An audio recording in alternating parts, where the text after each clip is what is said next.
ఇక మాజీ మంత్రి రోజాకి ఏపీ ప్రభుత్వం షాక్ ఇచ్చింది. ఆడుదాం ఆంధ్ర పేరుతో గత వైసీపీ ప్రభుత్వ హయాంలో అక్రమాలు జరిగినట్లు ఆరోపణలు వస్తున్నాయి. ఈ నేపథ్యంలోనే అక్రమాలపై నిగ్గు తేల్చాల్సిన ఏసీబీ దర్యాప్తు చేసేందుకు ప్రభుత్వం ఆదేశాలు జారీ చేసింది.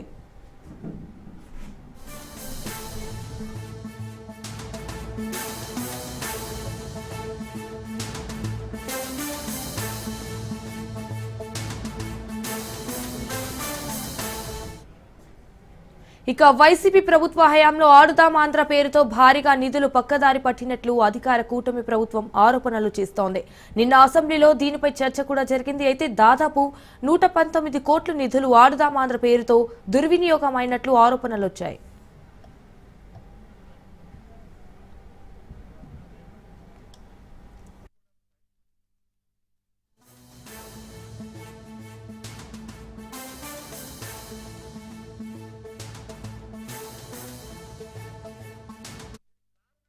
ఇక మాజీ మంత్రి రోజాకి ఏపీ ప్రభుత్వం షాక్ ఇచ్చింది. ఆడుదాం ఆంధ్ర పేరుతో గత వైసీపీ ప్రభుత్వ హయాంలో అక్రమాలు జరిగినట్టు ఆరోపణలు వస్తున్నాయి. సో ఈ నేపథ్యంలోనే అక్రమాలపై నిగ్గు తేల్చాలని ఏసీబీ దర్యాప్తు చేసేందుకు ప్రభుత్వం ఆదేశాలు జారీ చేసింది. ఇక వైసీపీ ప్రభుత్వ హయాంలో ఆడుదాం ఆంధ్ర పేరుతో భారీగా నిధులు పక్కదారి పట్టినట్లు అధికార కూటమి ప్రభుత్వం ఆరోపణలు చేస్తోంది.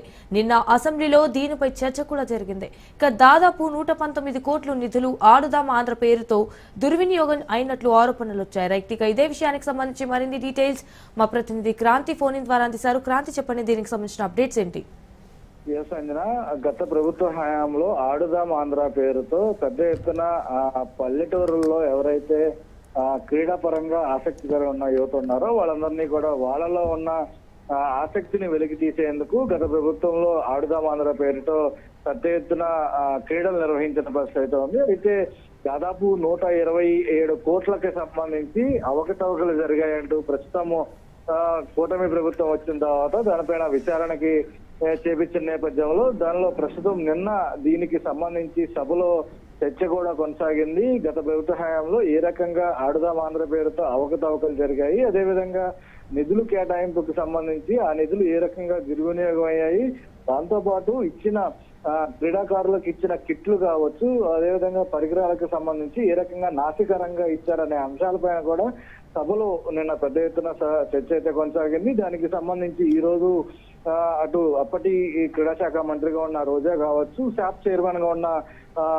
బైరెడ్డి సిద్ధార్థకి సంబంధించి ప్రస్తుతము కొంత ఉచ్చు బిగిస్తున్నాయని చెప్పవచ్చు. ప్రస్తుతం ఆ గతంలో నిర్వహించిన ఆడుదాం ఆంధ్ర నిధుల దుర్వినియోగానికి సంబంధించి తాజాగా ఏసీబీ విచారణకి ప్రభుత్వం అయితే ఆదేశించింది. దానికి సంబంధించి సభలో ఈ రోజు దానిపైన ఒక ప్రకటన కూడా చేయడం జరిగింది. పూర్తి స్థాయిలో గత ప్రభుత్వ హయాంలో ఏదైతే దీనికి సంబంధించిన నిధులు దుర్వినియోగం కావచ్చు, అదేవిధంగా ఏ రకంగా నిధులు మళ్లించారు, దాంతో పాటు నాసిరకమైన కిట్లు కావచ్చు, అదేవిధంగా స్పోర్ట్స్ కి సంబంధించిన పరికరాలు ఏ రకంగా కొనుగోలు చేసి అటు క్రీడాకారులకు ఇచ్చారనే అంశాలపైన పెద్ద ఎత్తున దీనికి సంబంధించి దర్యాప్తు చేసేందుకు ఏసీబీకి కేసుని అప్పచెప్పిన పరిస్థితి ఉంది. Amulya. Right Kranti, thank you for the updates.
Right Telangana group 2 ఫలితాలు విడుదలయ్యాయి. అయితే జనరల్ ర్యాంకింగ్ లిస్ట్ ను అయితే ప్రకటించింది టీజీపీఎస్సీ. సో 783 పోస్టుల భర్తీకి 2022 డిసెంబర్లో నోటిఫికేషన్ విడుదల చేశారు. సో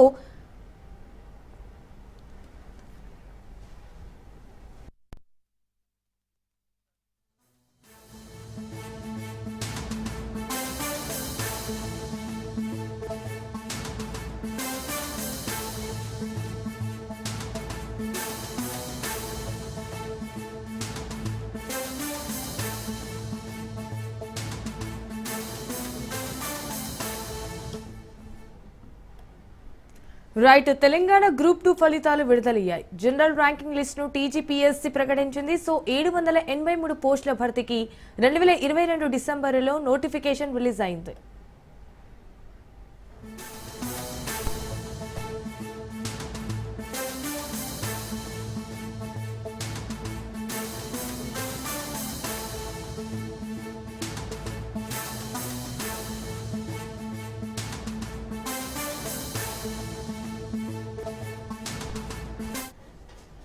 గ్రూప్ 2 ఫలితాలను టీజీపీఎస్సీ రిలీజ్ చేసింది. సో 783 పోస్టుల భర్తీకి గత ఏడాది డిసెంబర్ 15న 16 తేదీల్లో రాత పరీక్షలు నిర్వహించారు. తాజాగా అభ్యర్థుల మార్కులతో కూడిన జనరల్ ర్యాంకింగ్ జాబితాను కూడా ప్రకటించింది. ఇటు మరోవైపు 1363 గ్రూప్ 3 పోస్టుల ఫలితాలను కూడా ఈ నెల 14న విడుదల చేయనుంది.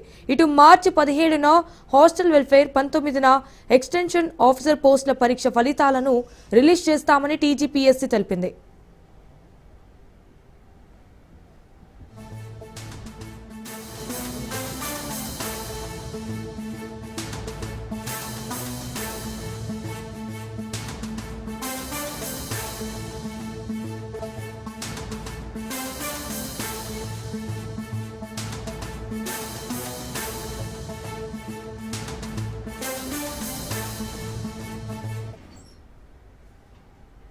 రైట్ తెలంగాణ భవన్లో బీఆర్ఎస్ శాసనసభాపక్ష సమావేశం కొనసాగుతుంది. మాజీ సీఎం కేసీఆర్ అధ్యక్షతన జరుగుతున్న సమావేశానికి బీఆర్ఎస్ ఎమ్మెల్యేలు, ఎమ్మెల్సీలు హాజరయ్యారు. ఇటు అసెంబ్లీ సమావేశాల్లో అనుసరించాల్సిన వ్యూహం, కార్యాచరణపై చర్చిస్తున్నారు. ఇక ఎమ్మెల్యేలు, ఎమ్మెల్సీలకు కేసీఆర్ దిశానిర్దేశం చేస్తున్నారు.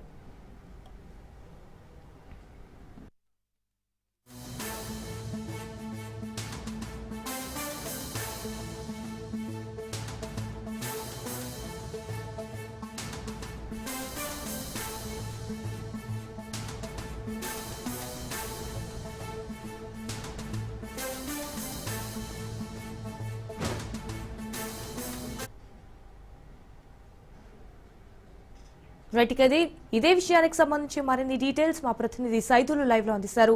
సైదులు, ఇటు తెలంగాణ భవన్ లో అయితే బీఆర్ఎస్ శాసనసభాపక్ష సమావేశం కొనసాగుతుంది అన్నట్టుగా తెలుస్తోంది. సో దీనికి సంబంధించిన అప్డేట్స్ ఏంటి? భవన్లో బీఆర్ఎస్ఎల్పీ సమావేశం ప్రారంభమైంది. అయితే అనేక అంశాలు ఇటు ఎమ్మెల్యేలతోటి, ఎమ్మెల్సీలతోటి కేసీఆర్ చర్చిస్తున్నారు. ముఖ్యంగా ఈ యొక్క కాంగ్రెస్ పార్టీ పాలనకు సంబంధించి 15 నెలల పాలన, అందుకే తెలంగాణ రాష్ట్రం ఏర్పడ్డ తర్వాత బీఆర్ఎస్ పార్టీ అధికారంలో ఉన్నప్పుడు 10 ఏళ్ల పాలనలో రాష్ట్రాన్ని అభివృద్ధి పదంలో, సంక్షేమంలో అనేక రంగాల్లో అభివృద్ధి చేశాం కాబట్టి సో ఇప్పుడు కాంగ్రెస్ అన్ని కూడా అనేక హామీలు, అమలు కాని హామీలు ఇచ్చి అధికారంలోకి వచ్చింది. 15 నెలల్లో అవుతున్నా కూడా ఏ ఒక్క హామీ కూడా నెరవేర్చలేకపోతుంది. కాబట్టి ఖచ్చితంగా ఇటు ప్రజాక్షేత్రంలో ఎలానైతే ఎండగట్టామో సో అదేవిధంగా అసెంబ్లీలో కూడా ప్రభుత్వ వ్యతిరేక విధానాలని ఖచ్చితంగా ప్రజలకు ఇచ్చినటువంటి హామీలపైన ఎండగట్టాలని చెప్పేసి కేసీఆర్ ఎమ్మెల్యేలకు, ఎమ్మెల్సీలకు ఒక దిశానిర్దేశం అయితే చేస్తున్నారు. ముఖ్యంగా ఒక్కొక్క అంశాన్ని లేవనెత్తాలని చెప్పేసి కూడా భావిస్తున్నారు. ముఖ్యంగా మహిళలకు సంబంధించిన అంశాన్ని మాత్రం ఇటు నర్సాపూర్ ఎమ్మెల్యేగా ఉన్నటువంటి సునీత లక్ష్మారెడ్డి, అదేవిధంగా చేవెళ్ల ఎమ్మెల్యేగా ఉన్నటువంటి మహేశ్వరం ఎమ్మెల్యేగా ఉన్నటువంటి మాజీ మంత్రి సబితేందర్ రెడ్డి, ఈ ఇద్దరు కూడా ఖచ్చితంగా మహిళలకు ఇచ్చినటువంటి హామీలపైన ఈ అంశాలన్నింటినీ కూడా లేవనెత్తాలని చెప్పేసి కూడా కేసీఆర్ చెప్పినట్టుగా కూడా మనకైతే సమాచారం. ముఖ్యంగా అనేక హామీలు మహిళలకి ఇస్తామని చెప్పేసి అన్నారు. 100 రోజుల్లోనే మహిళలకు, ఒక్కొక్క మహిళలకు, రాష్ట్రంలో ఉన్నటువంటి మహిళలకు, ప్రతి మహిళకు కూడా 2500 రూపాయలు ఇస్తామని చెప్పేసి ఎన్నికల సమయంలో హామీ ఇచ్చారు. 100 రోజుల్లోనే అమలు చేస్తామన్నారు. కానీ 15 నెలలు కావస్తున్నా కూడా ఒక్క హామీ కూడా అమలు కాలేదు. దాంతో పాటుగా 500 రూపాయలకే గ్యాస్ సిలిండర్ ఇస్తామని చెప్పేసి అన్నారు. అది కూడా అమలు చేయలేకపోతున్నారు. దాంతోపాటు కళ్యాణ లక్ష్మి పేరుతోటి తులం బంగారం ఇస్తామని చెప్పేసి కూడా చెప్పారు. అది కూడా ఇవ్వలేకపోతున్నారు. కాబట్టి సో ఈ విధంగా మహిళలకు ఇచ్చినటువంటి హామీలపైన ఖచ్చితంగా నిలదీయాలని చెప్పేసి కూడా ఇటు మహిళా ఎమ్మెల్యేలకు సంబంధించి నర్సాపూర్ ఎమ్మెల్యే సునీత లక్ష్మారెడ్డి, మహేశ్వరం ఎమ్మెల్యే మాజీ మంత్రిగా ఉన్నటువంటి సబితాంద్రి రెడ్డి ఖచ్చితంగా వీటిపైన లేవనెత్తే అవకాశం కనిపిస్తుంది. ఇక దాంతోపాటుగా కృష్ణా జలాల నీటి వాటకు సంబంధించి హరీష్ రావుకి ఆ బాధ్యత ఒప్పజెప్పే అవకాశం ఉన్నట్టుగా కూడా మనకైతే సమాచారం. కృష్ణా జలాల నీటి వాటకు సంబంధించి తెలంగాణకు తీవ్ర నష్టం కలుగుతుంది. తెలంగాణకు సంబంధించినటువంటి వాటా రావాల్సిన విషయంలో కూడా ఎన్ని టీఎంసీలకు సంబంధించి వాటా వాడుకోవాలనే దానిపైన కూడా ఇటు KRMB Krishna river management board ఇంతవరకు కూడా సమావేశం ఏర్పాటు చేయలేదు. మేము చెప్తే కానీ అటు సమావేశానికి సంబంధించి అధికారులు లేఖలు రాశారు. కాబట్టి సో కృష్ణా నీటి విషయంలో కూడా తెలంగాణకు అన్యాయం జరుగుతుంది. కాబట్టి ఈ అంశాన్ని కూడా లేవనెత్తాలని అసెంబ్లీ బడ్జెట్ సమావేశంలో సో ఈ అంశాన్ని లేవనెత్తేందుకు హరీష్ రావుకి కూడా ఈ బాధ్యత ఉపచెప్తారని చెప్పేసి కూడా సమాచారం. వీటితో పాటుగా ఇక రైతుల అంశం ముఖ్యంగా ప్రధాన ఎజెండాగా ఖచ్చితంగా ఈసారి రైతుల అంశాన్ని లేవనెత్తాలని చెప్పేసి బీఆర్ఎస్ పార్టీ భావిస్తుంది. ఈ అంశానికి సంబంధించి ఇటు బీఆర్ఎస్ పార్టీ వర్కింగ్ ప్రెసిడెంట్ కేటీఆర్కి కూడా ఒప్పచెప్పే అవకాశం ఉన్నట్టుగా కూడా మనకి స్పష్టంగా సమాచారం. రైతుల అంశానికి సంబంధించి ఇప్పటికే రాష్ట్ర వ్యాప్తంగా అనేక మంది రైతులు ఆత్మహత్యలు చేసుకున్నారు. సకాలంలో రైతు రుణమాఫీ చేస్తామన్నారు, చేయలేకపోయారు. రైతు భరోసా ఇస్తామన్నారు, రైతు భరోసా సకాలంలో ఇవ్వలేకపోయారు. కాబట్టి చాలామంది సాగునీరు లేక పంటలు ఎండిపోతున్నాయి. కాబట్టి రైతులు అప్పులు చేసి ఆత్మహత్య చేసుకుంటున్నారు. కొంతమంది ఇటు బ్యాంకుల్లోనే కొంతమంది సూసైడ్ చేసుకున్నటువంటి పరిస్థితులు రాష్ట్రంలో నెలకొన్నాయి. కాబట్టి వీటన్నిటిపైన ఖచ్చితంగా ఇటు ప్రభుత్వ వాయిదా తీర్మానం కానీ అదేవిధంగా వీటిపైన ప్రభుత్వ తీరును ఎండగట్టాలని చెప్పేసి కూడా బీఆర్ఎస్ పార్టీ భావిస్తుంది. వీటితో పాటుగా అనేక అంశాలకు సంబంధించి ఇటు మండలిలో కూడా వినిపించాలని చెప్పేసి గలం వినిపించాలని చెప్పేసి ఎమ్మెల్సీలకు కూడా ఒక దిశానిర్దేశం కేసీఆర్ చేస్తున్నారు. సో ఇక రేపు ఖచ్చితంగా అసెంబ్లీకి కేసీఆర్ హాజరవుతారని చెప్పేసి కూడా మనకైతే సమాచారం. రేపు గవర్నర్ ప్రసంగం ఉన్న నేపథ్యంలో అసెంబ్లీకి రేపు కేసీఆర్ హాజరవుతారు. దాని తర్వాత బడ్జెట్ ప్రవేశపెట్టే రోజు కూడా కేసీఆర్ మరోసారి హాజరయ్యే అవకాశం కనిపిస్తుంది. దాని తర్వాత కేసీఆర్ మీడియాతో కూడా మాట్లాడతారని చెప్పేసి కూడా మనకైతే విశ్వసనీయ సమాచారం. ఈ మేరకు అయితే ప్రస్తుతమైతే ఈ యొక్క బీఆర్ఎస్ ఎల్పీ సమావేశం స్టార్ట్ అయ్యి 30 నిమిషాలు అయింది. దాదాపుగా గంటకు పైగా కూడా ఈ సమావేశం కొనసాగే అవకాశం ఉంది. కాబట్టి అనేక అంశాలు చర్చించిన తర్వాత రేపటి నుంచి ప్రారంభమయ్యే ఈ యొక్క అసెంబ్లీ బడ్జెట్ సమావేశాల్లో అనుసరించాల్సిన వ్యూహం ఎవరెవరు ఏ అంశం లేవనెత్తాలని దానిపైన కూడా కేసీఆర్ అయితే ఎమ్మెల్యేలకు ఎమ్మెల్సీలకు దిశానిర్దేశం చేస్తున్నారు. రైట్ సైదులు, ఇన్ఫాక్ట్ ఇటు అసెంబ్లీ సమావేశాల్లో కూడా అనుసరించాల్సిన వ్యూహం అలాగే కార్యాచరణపై కూడా చర్చిస్తున్నారు అన్నట్టుగా తెలుస్తుంది. సో దీనికి సంబంధించిన అప్డేట్స్ ఖచ్చితంగా అనేక అంశాలు ఖచ్చితంగా ప్రణాళికబద్ధంగా ఒక వ్యూహం ప్రకారం కార్యాచరణ ప్రకటించాలని చెప్పేసి కూడా బీఆర్ఎస్ పార్టీ భావిస్తుంది. ముఖ్యంగా కాంగ్రెస్ పార్టీ ఇచ్చినటువంటి 6 గ్యారెంటీలు ఏ ఒక్క గ్యారెంటీ కూడా అమలు చేయలేకపోయారు. అర గ్యారెంటీ కూడా అమలు కాలేదు. కానీ పెద్ద ఎత్తున ప్రచారం చేసుకుంటున్నారు. కానీ తెలంగాణ ఏర్పడిన తర్వాత బీఆర్ఎస్ పార్టీ 10 ఏళ్ల పాటు అధికారంలో ఉన్నటువంటి చేసిన అభివృద్ధి ఏంటి, సంక్షేమం ఏంటి అనేది కూడా ఖచ్చితంగా ప్రజలకి తెలియాలి. కాబట్టి అసెంబ్లీలో ఈ అంశాలు కూడా లేవనెత్తాలి, మాట్లాడాలని చెప్పేసి కూడా బీఆర్ఎస్ పార్టీ భావిస్తుంది. సో దాంతో పాటుగా ఈ 15 నెలల్లోనే రాష్ట్ర ప్రజలందరూ కూడా నిరాశ నిస్పృహలతో ఉన్నారు. ఈ యొక్క కాంగ్రెస్ పార్టీ 15 నెలల పాలనకు సంబంధించి అనేక మంది అన్ని రంగాల్లో కూడా ఇబ్బందులు పడుతున్నారు. ముఖ్యంగా ఇటు రియల్ ఎస్టేట్ వ్యాపారం కూడా కంప్లీట్గా పడిపోయింది. భూముల రేట్లన్నీ కూడా తగ్గిపోయాయి. కాబట్టి సో అందుకు కాంగ్రెస్ పార్టీ ప్రధాన కారణం. తెలంగాణ రాష్ట్రానికి సంబంధించి ఆదాయం అంతా కూడా పూర్తిగా పడిపోయింది. కాబట్టి సో ఈ అంశాలన్నింటినీ కూడా ఖచ్చితంగా ఒక ప్రణాళికబద్ధంగా కార్యాచరణ రూపొందించి ఎవరెవరు ఏ అంశం లేవనెత్తాలనే దానిపైన కూడా ఎమ్మెల్యేలకు ఎమ్మెల్సీలకు కేసీఆర్ ఒక దిశానిర్దేశం అయితే చేస్తున్నటువంటి పరిస్థితి కనిపిస్తుంది. ముఖ్యంగా గ్రామాల్లో కూడా తాగునీటి సమస్య ఇప్పటికే ఏర్పడుతుందని చెప్పేసి ముఖ్యంగా ఆనాడు మేము ఉన్నప్పుడు మిషన్ భగీరథ ద్వారా ఇంటింటికి మంచినీళ్ళు ఇచ్చాము. కానీ ఇప్పుడు కనీసం ఇచ్చినటువంటి ఇంటింటికి నల్లా ఇచ్చినా కూడా కనీసం వాటర్ ఇవ్వలేని పరిస్థితి నెలకొంది 15 నెలల పాలనలో. ఇప్పుడు వేసవి కాలం వస్తుంది కాబట్టి సో అనేక ఇబ్బందులు కూడా తలెత్తే అవకాశం ఉన్న నేపథ్యంలో వీటిని కూడా లేవనెత్తాలని చెప్పేసి కూడా బీఆర్ఎస్ పార్టీ భావిస్తుంది. దీంతో పాటుగా కాళేశ్వరం ప్రాజెక్టు నుంచి కూడా మనం గోదావరి జలాలని వాడుకునే అవకాశం ఉన్నప్పుడు కూడా మోటార్లు ఆన్ చేయడం లేదని చెప్పేసి కూడా దానిలో భాగంగా మన రంగనాయక సాగర్ పరిధిలో ఉన్నటువంటి భూములన్నీ కూడా దాదాపుగా ఎండిపోయే పరిస్థితి వచ్చింది. కాబట్టి సో హరీష్ రావు చెప్పేదాకా కూడా ఇటు మోటార్లు ఆన్ చేయలేనటువంటి పరిస్థితి నెలకొంది. కాబట్టి సో ఈ అంశాన్ని కూడా లేవనెత్తాలని చెప్పేసి కూడా చెప్తున్నారు. వీటితో పాటుగా ముఖ్యంగా మన జరిగినటువంటి ఘటన ఏదైతే ఉందో ఎస్ఎల్బీసీ ఘటన, ఎస్ఎల్బీసీకి సంబంధించి దాదాపుగా 17-18 రోజులు కావస్తున్నా కూడా కనీసం ఒక్కరి ఆచూకీ మాత్రమే తెలిపారు. 8 మంది అందులో చిక్కుకొని చనిపోతే ఒక్కరి ఆచూకీ మాత్రమే ప్రస్తుతానికి తెలిసింది. ఇంకా 7 పరిస్థితి ఏంటో అనేది కూడా తెలియనటువంటి పరిస్థితి ఉన్నది. కాబట్టి సో ఎస్ఎల్బీసీ ఘటనకు సంబంధించి కూడా ఈ అంశాన్ని లేవనెత్తాలని చెప్పేసి కూడా బీఆర్ఎస్ పార్టీ భావిస్తుంది. సో అనేక అంశాలకు సంబంధించి బీఆర్ఎస్ పార్టీ 15 నెలల కాంగ్రెస్ పాలన ప్రభుత్వ వ్యతిరేక విధానాలపైన ఖచ్చితంగా ఇటు అసెంబ్లీ సాక్షిగా ఎండగట్టాలి అని చెప్పేసి నిలదీయాలని చెప్పేసి కూడా అవసరమైతే వాయిదా తీర్మానాలు కూడా ఇవ్వాలని చెప్పేసి ఎమ్మెల్యేలకు ఎమ్మెల్సీలకి అయితే కేసీఆర్ ఒక దిశానిర్దేశం చేస్తున్నారు. Right Saitelu, thank you for the live updates.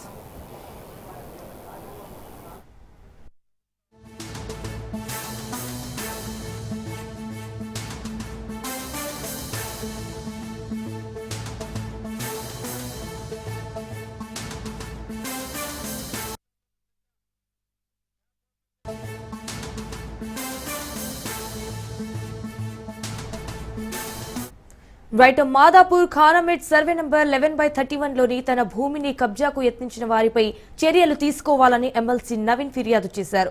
MLA Madhavaram కృష్ణరావుతో కలిసి మాదాపూర్ డీసీపీ కార్యాలయంలో ఫిర్యాదు చేశారు బీఆర్ఎస్ ఎమ్మెల్సీ నవీన్ రావు.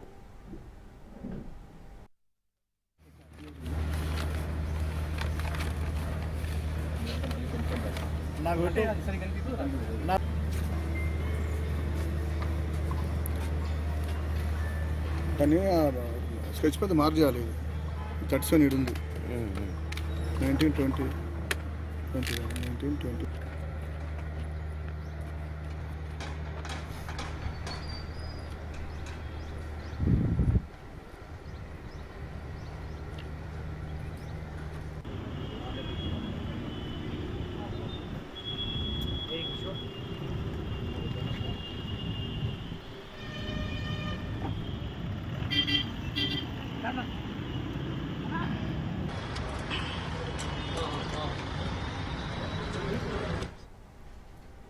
ఇక మాదాపూర్ ఖానామేట్ సర్వే నంబర్ 11/31లోని తన భూమిని కబ్జాకు యత్నించిన వారిపై చర్యలు తీసుకోవాలని కూడా ఎమ్మెల్సీ నవీన్ ఫిర్యాదు చేశారు. ఎమ్మెల్యే మాధవరం కృష్ణరావుతో కలిసి మాదాపూర్ డీసీపీ కార్యాలయంలో ఫిర్యాదు చేశారు బీఆర్ఎస్ ఎమ్మెల్సీ నవీన్ రావు.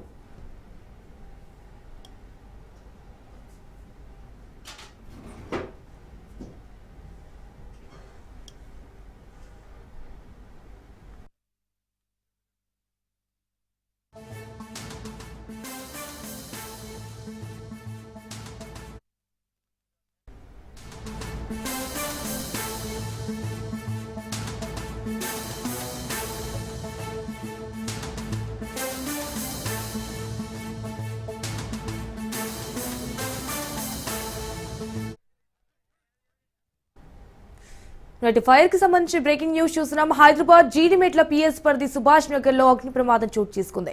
ప్లాస్టిక్ ట్రేలు ఉండే గోడౌన్ లో ఒకసారిగా మంటలు అంటుకున్నాయి. సో చుట్టూ పరిసరాల్లో దట్టంగా ఇటు పొగ అలుముకుంది. దీంతో స్థానికులు భయాందోళనకు గురయ్యారు. స్థానికుల సమాచారంతో ఘటనా స్థలానికి చేరుకున్న ఫైర్ సిబ్బంది మంటలను అదుపు చేశారు.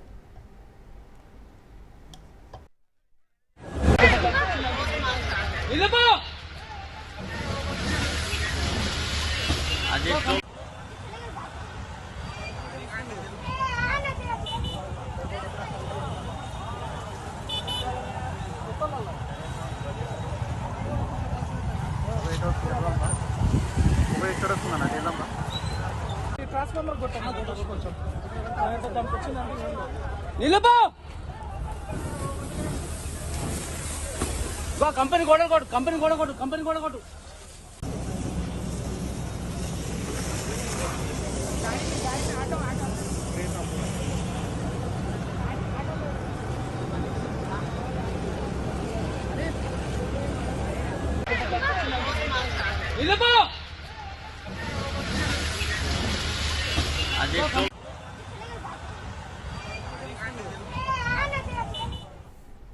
హైదరాబాద్ జీడిమెట్ల పిఎస్ పరిధి సుభాష్ నగర్ లో అగ్ని ప్రమాదం చోటు చేసుకుంది. ప్లాస్టిక్ ట్రేలు ఉండే గోడౌన్ లో ఒక్కసారిగా మంటలు అంటుకున్నాయి. చుట్టూ పరిసరాల్లో దట్టంగా పొగ అలుముకుంది. అయితే దీంతో స్థానికులు భయాందోళనకు గురయ్యారు. అయితే స్థానికుల సమాచారంతో ఘటనా స్థలానికి చేరుకున్న ఫైర్ సిబ్బంది మంటలను అదుపు చేశారు.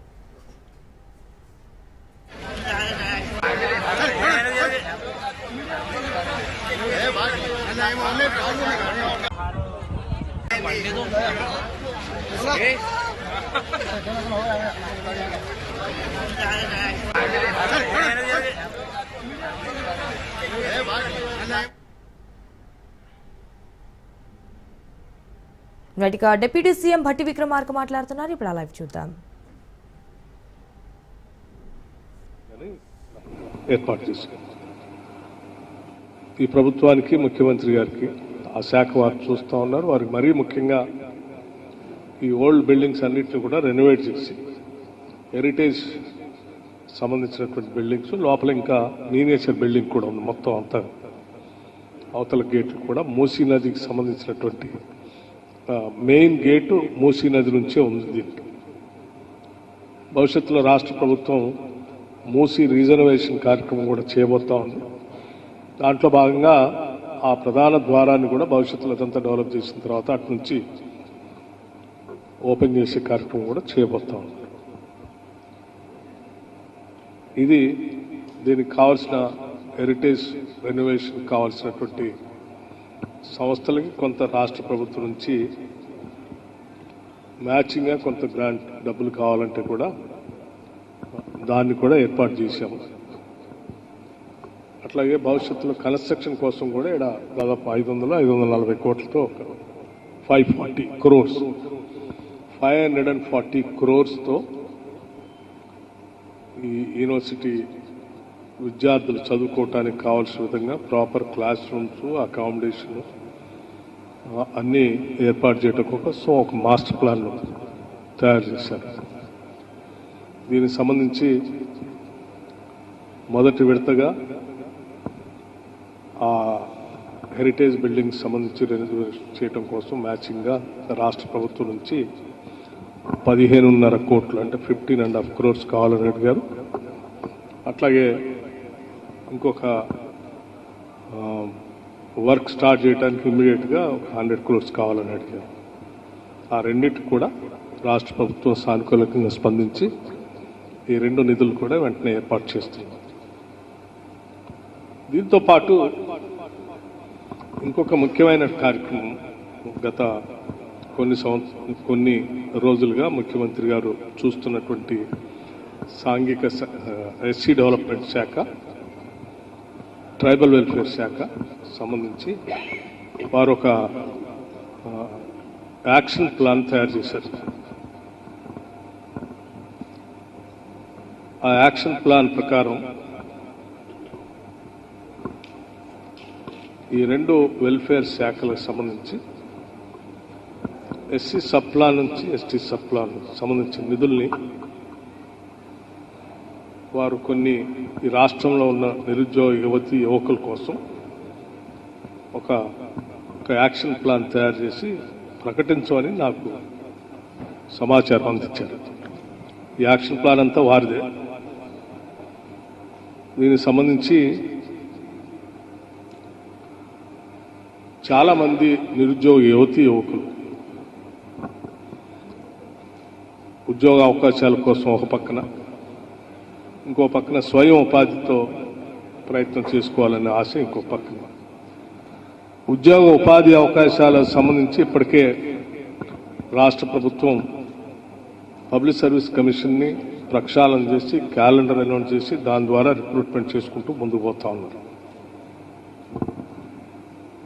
దాంతో పాటు సైమల్టేనియస్గా సెల్ఫ్ ఎంప్లాయ్మెంట్తో కూడా వాళ్ళ కాళ్ళ మీద వాళ్ళు నిలబడేటువంటి వాళ్ళ కోసం 10 సంవత్సరాలుగా ఎస్సీ ఫైనాన్స్ కార్పొరేషన్ని, ట్రైబల్ ఫైనాన్స్ కార్పొరేషన్ సంబంధించి, మైనార్టీ ఫైనాన్స్ కార్పొరేషన్ సంబంధించి, బీసీ వెల్ఫేర్కి సంబంధించి పూర్తిగా నెగ్లెక్ట్ చేశారు. సో ముఖ్యమంత్రి గారు ఈ 2 శాఖలు చూస్తున్నారు. దాంతోపాటు పొన్నం ప్రభాకర్ గారు బీసీ వెల్ఫేర్ శాఖను వారు చూస్తున్నారు. వారిద్దరు కలిసి ఒక యాక్షన్ ప్లాన్ తయారు చేశారు. సో దాంట్లో భాగంగా ఎస్సీ ఎస్టీ కార్పొరేషన్ సంబంధించి, బీసీ మైనార్టీస్ కార్పొరేషన్ సంబంధించి కూడా అన్ఎంప్లాయిడ్ యూత్ కోసం ఒక్కొక్కళ్ళకి ఆ సెల్ఫ్ ఎంప్లాయ్మెంట్ చేసుకునే స్కీమ్స్ని కొన్నిటిని ఐడెంటిఫై చేశారు. స్కీమ్స్తో పాటు ఒక్క స్కీమ్కి 3 లక్షల రూపాయలు తగ్గకుండా ఒక 5 లక్షల మందికి